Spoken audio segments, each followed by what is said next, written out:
Hi, this is Brian Decker with your Market Minute. Today we're going to talk about Social Security and exploding 5 myths of Social Security. Myth number one, and you've heard it for at least 20 years, that Social Security is going broke. I think the first time I saw it was 1990, and then 96, and then 98, and etc. So for many years, Social Security has been projecting to run a deficit. And in the next decade or so, it'll be made more difficult because the COVID season, there were less people paying in and more people paying out that went to retirement and claiming retirement benefits.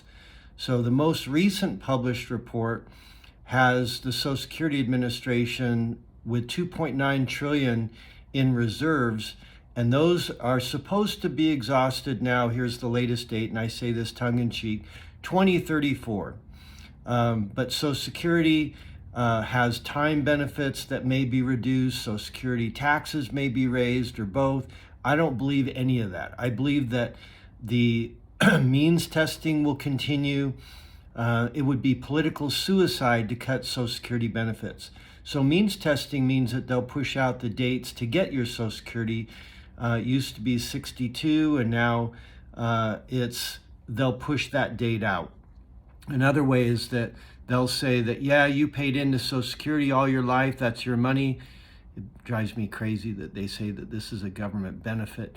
But they'll say that if you make over $400,000, I just made up that number, you don't get your Social Security, take one for the team. They'll do things like that to allow Social Security benefits to be pushed out farther. Myth number two, I make 8% per year by waiting to draw my Social Security benefits. Yes, for every year you wait to take Social Security up to age 70, your benefits increase, but not at a flat 8%. Your benefits grow 5% a year from 62 to 60, and then 8% a year from 66 to age 70. For instance, if a recipient is entitled to receive $2,000 a month at age 67, if they wait, they get $21.60 per month if they wait till age 68.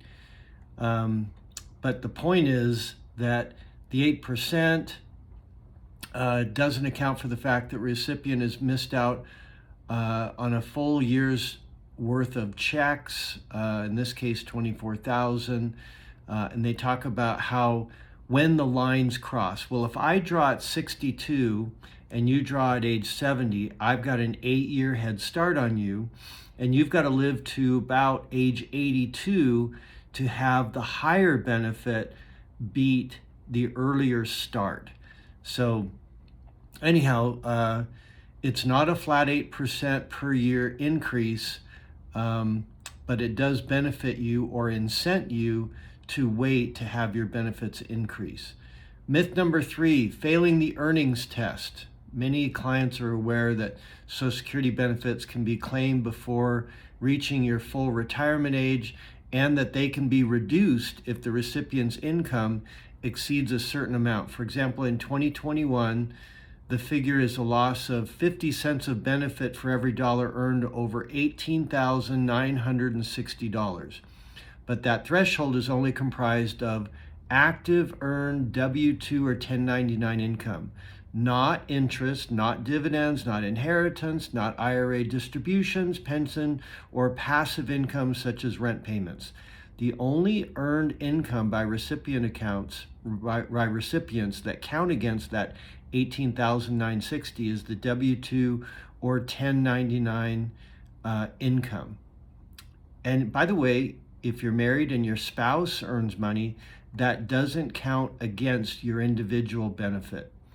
So even if a recipient loses Social Security payments because of earnings, once a recipient reaches full retirement age, they get those lost benefits back in the form of a slightly higher monthly check. Myth number four, those clients who have most or all of their money in tax-deferred accounts like IRAs are better off tapping Social Security for their support in retirement.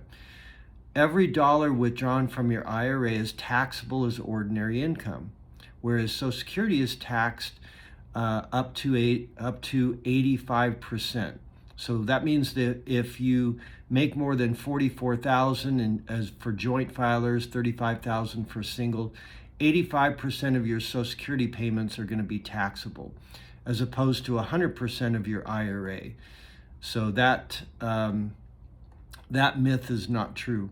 Last one, everybody waits. If you go by what most personal finance writers and reporters say, it's smart to wait for benefits, and it's just conventional income to do so, you would think that everyone is waiting till age 70. Not true. According to Social Security information, 40% of women claim Social Security at age 62.